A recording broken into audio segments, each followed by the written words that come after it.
Hi there. I hope you're all feeling good. It's a very sunny morning. I've just had to kind of shut my shutters a little bit because the sun was just glaring all over this place. So I've come on with my dried flowers and wanting to dry them. So I'm a day late. I picked these yesterday at around 11 a.m. and I was at my son's cafe, that's where these roses are, and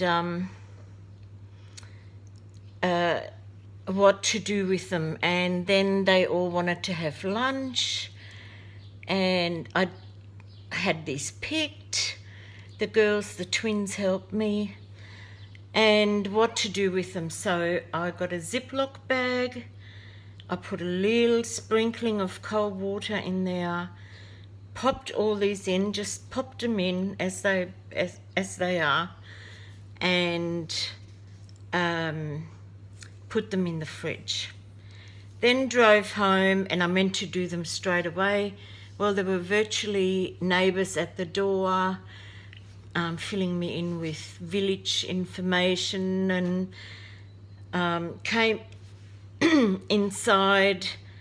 And by the way, I took them home in the esky with an ice block just in case, and I had to take home some cream and different things. So but to cut a long story short, I forgot about them. I put them in my fridge and then thought, well, I'll get organised, dinner and different things.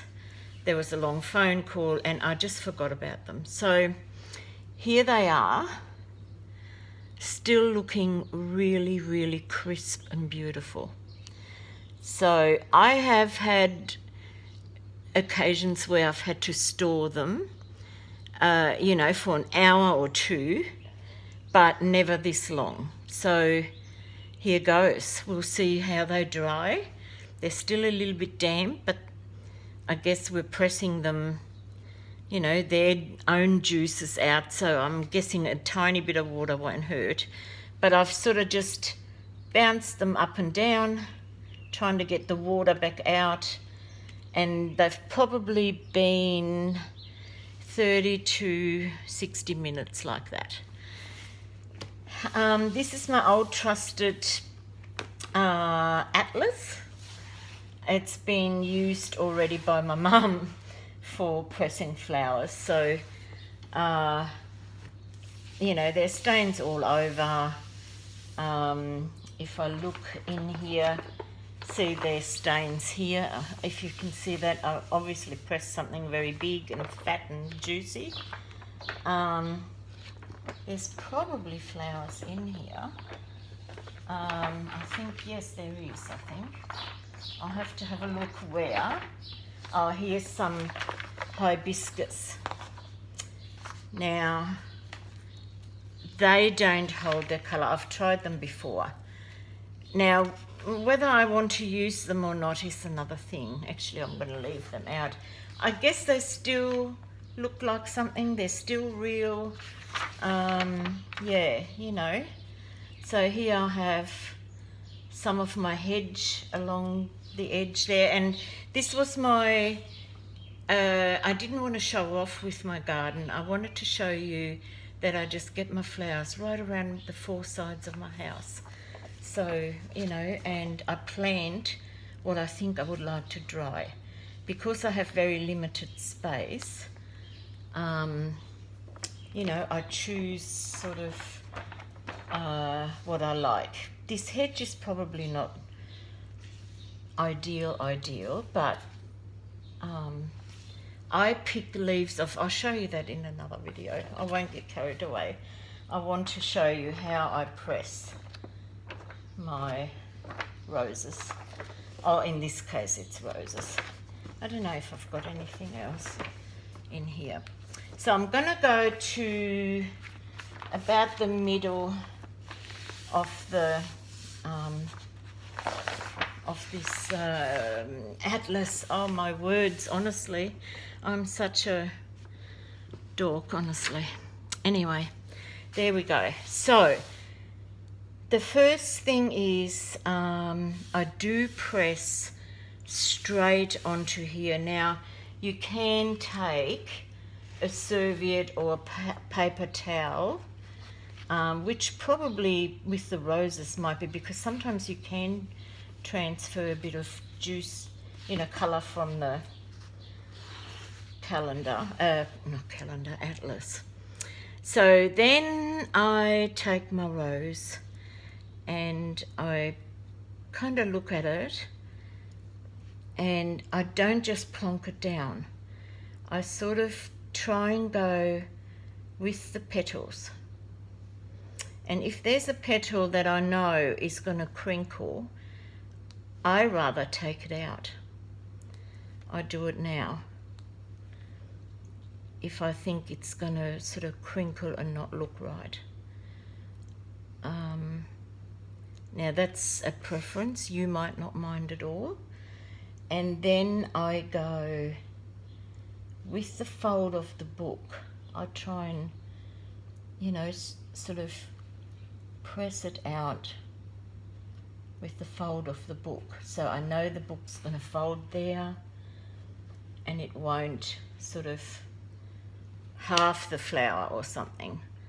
I put petals in. I reckon our journals, especially a rose journal, would look very nice with some petals.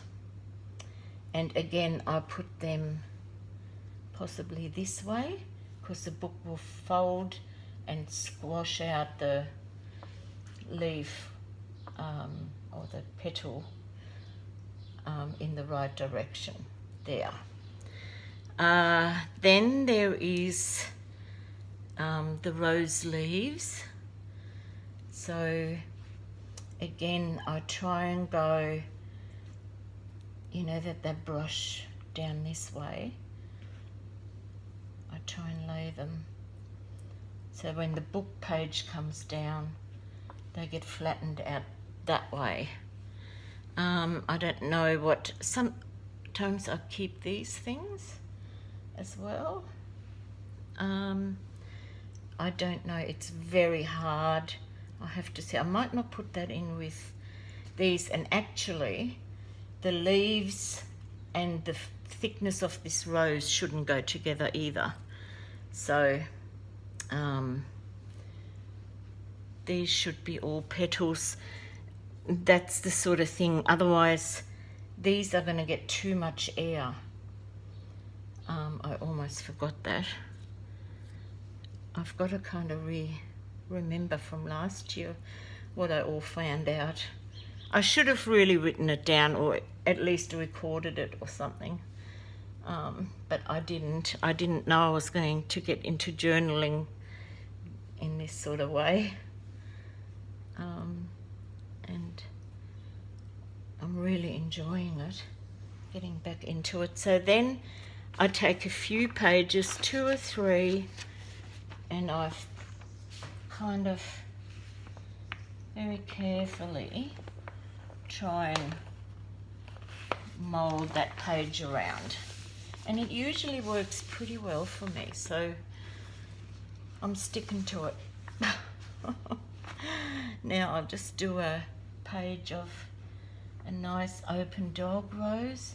So I sort of just come and brush it and try and spread it a little bit, and then just press it a little bit. It usually stays there pretty much. Here's another one.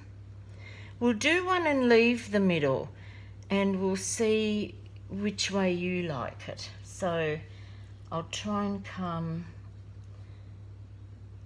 spread it and brush it a little bit this way, and hopefully these will be fine. So we've done that one there. There's another one. This one is very full in the middle, so we'll leave her again. and I think that's enough in that row. Now I'll try and come, I might take a few more pages for this one before I put the next row, and just looking that all the stems come this way and the calyxes go more out, although you won't see the back that much, I guess, but I like them to go the right way. There we are, that's them.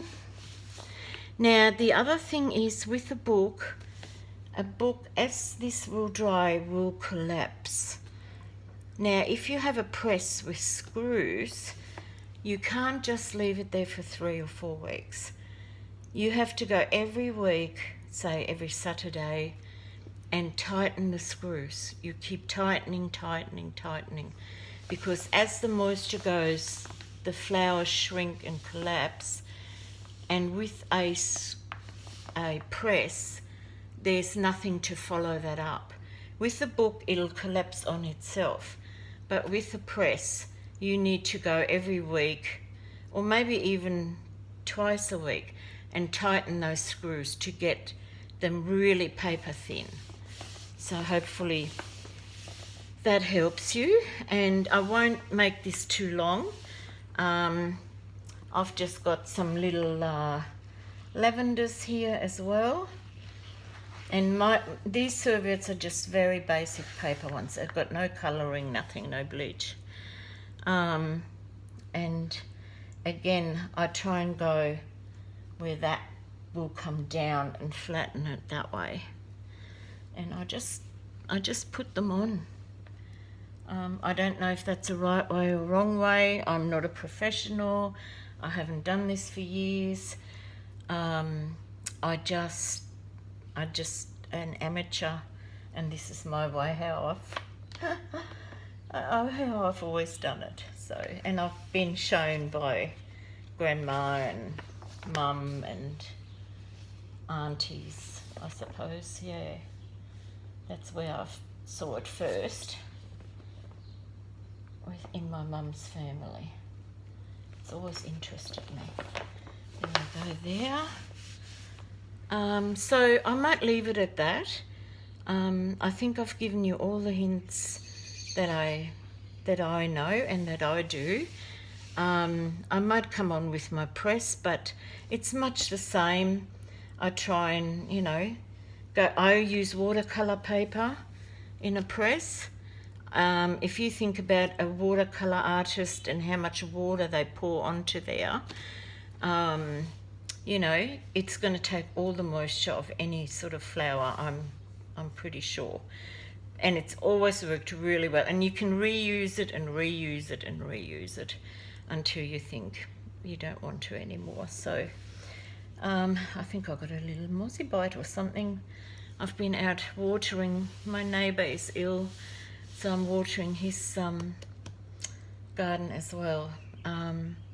Yeah, so I might, that's a good idea. I might have a look what kind of flowers they've got. I might pinch some. Ooh. Okay, well, we'll see you. Let me know if it's been helpful. And I'm coming on next with some Christmas acrylic paint stamping, which Roxy Creations, I've watched her do, Rachel. I tried to get some of the paints that she recommended, but they don't deliver to Australia. So I'm using up all my old ones from my folk art days. They're years old. And they're working pretty good. So I want to make a clip of that. And not that I want to copycat Rachel, but I think not everybody watches everybody. And I think some of my people from the mixed media world don't go into the journaling world at all.